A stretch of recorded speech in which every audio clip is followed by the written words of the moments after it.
ආයිබෝවන් මම ලෙස්ලි හේමචන්ද්‍ර ශ්‍රී ලංකා මැනුම් සභාවේ ලියාපදිංචි මිනින්දෝරුවරයෙක් එමෙන්ම ශ්‍රී ලංකා මිනින්දෝරු දෙපාර්තමේන්තුවේ කොළඹ දිස්ත්‍රික් මිනින්දෝරු කාර්යාලයේ මිනින්දෝරු අධිකාරීවරයෙක්. මම අද වීඩියෝ තුලින් බලාපොරොත්තු වන්නේ ඉඩම් අච්චර ගැනීමේ පනත යටතේ මූලික මැනුම් කටයුතු පිළිබඳව යම් දැනුවත් කිරීමක් කිරීමටයි. මම ඉඩම් අත්පච්චර ගැනීම පිළිබඳව මීට පෙර වීඩියෝ දෙකකින් මූලික කරුණු ඉදිරිපත් කළා තියෙනවා. අද වීඩියෝව තුලින් ඉදිරියට කරුණු ඉදිරිපත් කිරීමටයි සූදානම් වන්නේ. අද වීඩියෝව තුලින් විශේෂයෙන් ප්‍රාරම්භක මැනුම් කටයුතු පිළිබඳව තමයි විස්තර ඉදිරිපත් කරන්නේ. මම පෙර වීඩියෝව කිව්වා ප්‍රාදේශීය ලේකම් විසින් මැනුම් අධිකාරීට මැනුම් ඉල්ලීමක් යවනවා කියලා.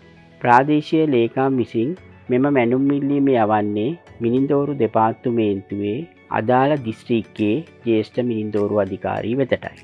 මේ ජ්‍යෙෂ්ඨ මිනින්දෝරු අධිකාරී විසින් අදාළ ප්‍රාදේශීය මිනින්දෝරු කාර්යාලය වෙත එම මැනුම් ඉල්ලීම යවනවා. එම ප්‍රාදේශීය මිනින්දෝරු කාර්යාලය තිබෙන්නේ ජ්‍යෙෂ්ඨ මිනින්දෝරු අධිකාරීගේ යටතේමයි. එම ප්‍රාදේශීය මිනින්දෝරු කාර්යාලයේ මිනින්දෝරු අධිකාරීවරයා විසින් එම මැනුම් කටයුතු සඳහා මිනින්දෝරුවරයෙක් පත් කර ඉඩම් මැනුම් කටයුතු සඳහා ක්‍රියාමාර්ග යොදනවා.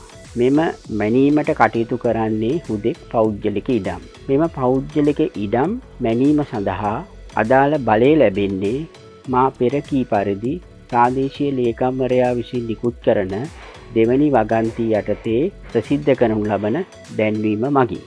එම දැන්වීමට මෙන් ලැබෙන බලතලද සමග එම මැනුම් ඉල්ලීමෙහි මායිම් පෙන්වන නිලධාරීන් ලෙස නම් කර තිබෙන විශේෂයෙන් ප්‍රදේශීය ග්‍රාම නිලධාරීවරයා සහ ඉඩම අවශ්‍ය වන ආයතනයේ අදාළ නිලධාරීන්ට සමග මිනින්දෝරුවරයා ශේෂ්ත්‍රයට ගිහිල්ලා ඒ ඉඩම් මැනීම් කටයුතු කරනවා. මෙම අත්පච්චර ගැනීමේ දෙවැනි වගන්තියේ දැන්වීමෙන් ලැබෙන බලය මත තමයි මිනින්දෝරුවරයා පෞද්ගලික ඉඩම් වලට ඇතුළත්ව මෙම මැනුම් කටයුතු කරන්නේ. මෙහි ඉතා වැදගත් කරුණ වන්නේ මෙම ඉඩම් මැනීමට බලය පැවරෙන වගන්ති කිහිපයයි.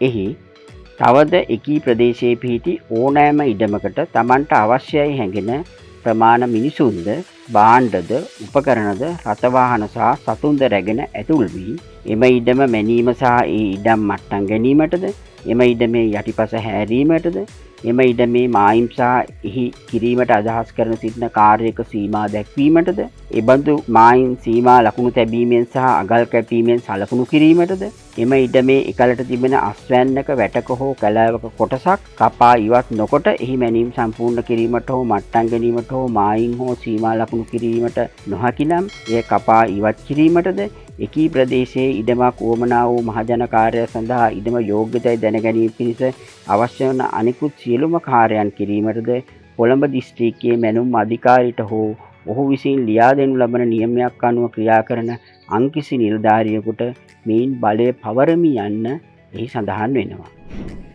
මම පෙරදී සඳහන් කර දැන්වීමෙන් ලැබෙන බලය මත මිනින්දෝරු දෙපාර්තමේන්තුවේ නිලධාරීන් විසින් තම කාර්ය මණ්ඩලයද මායිම් පෙන්වා දෙන නිලධාරීන් ලෙස නම් කරන ලද නිලධාරීන්ද සමග අවශ්‍ය ඉඩම් මැනීම සඳහා ශේෂ්ත්‍රයට යනවා. ගොස් ඒ ශේෂ්ත්‍රයේ මායිම් පෙන්වා දෙන ආකාරයට ඉඩම් මැන අත්පච්චර ගැනීමේ මායිම් ආදිය භූමියේ සලකුණුකට එම ඉඩම් සම්පූර්ණයෙන්ම ඒවයි භෞතික ස්වභාවය යම් කිසි ගොඩනැගිලි තිබේද තාප්ප තිබේද වෙනත් ලිං වෙනත් ඉදිකිරීම් ආදිය තිබේ නම් ඒ සියලු දේ මැනලා සැලැස්මක් සකස් කරනවා.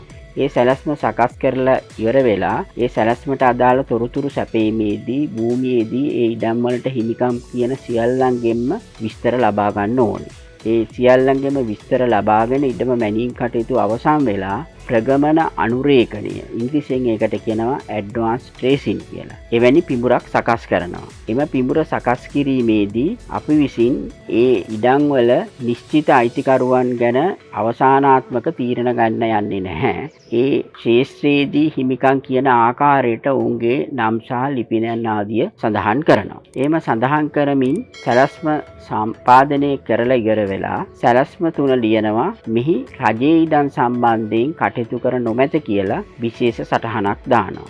එමෙන්ම ඒ සඳහා සකස් කරන පිඹුරට අතිරේකව ඒ පිඹුරේ තිබෙන එක් එක් ඉඩම් කැබැල්ල පිළිබඳ විස්තරාත්මක තොරතුරු ඇතුළත් ඉඩම් විස්තර ලැයිස්තුවක්ද සකස් කරනවා. ඒ ඉඩම් විස්තර ලැයිස්තුවේ තිබෙනවා ඒ පිඹුරට අදාළව ඒ ඉඩම් කැබැලිවල අංක, ඒ ඉඩම් කැබැලිවල වර්තමාන පරිහරණය, එනම් ඒක ගෙවත්තක්ද, කුඹුරක්ද, ඇලක්ද, ඩොලක්ද, ඒ වගේ කටයුතු, ඒක තුල යම් ගොඩනැගිලි තියෙනවද, ගොඩනැගිලි වලින් කොටසක් තියෙනවද යන ආදී විස්තර සඳහන් කරනවා. එම ඉඩමේ වර්ග ප්‍රමාණය සඳහන් කරනවා. එම ඉඩමේ 4 මායිම් දක්වනවා. එම ඉඩමට හිමිකම් කියන්නාගේ නම, ලිපිනය ආදිය සඳහන් කරනවා. ඒ ඉඩම් විස්තර ලැයිස්තුව සමග යන සැලැස්ම තමයි අපි අත්පත්කර ගැනීමේ මූලික සැලැස්ම කියලා හඳුන්වන්නේ. ඒකට අපි කියන නම තමයි ප්‍රගමන අනුරේඛනය. මේ ප්‍රගමන අනුරේඛනය සකස් කරාට පස්සේ තමයි ඒ ඉඩමේ අත්පත්කර ගැනීම කටයුතු වල ඉදිරි කටයුතු කරන්න පුළුවන්කම ලැබෙන්නේ.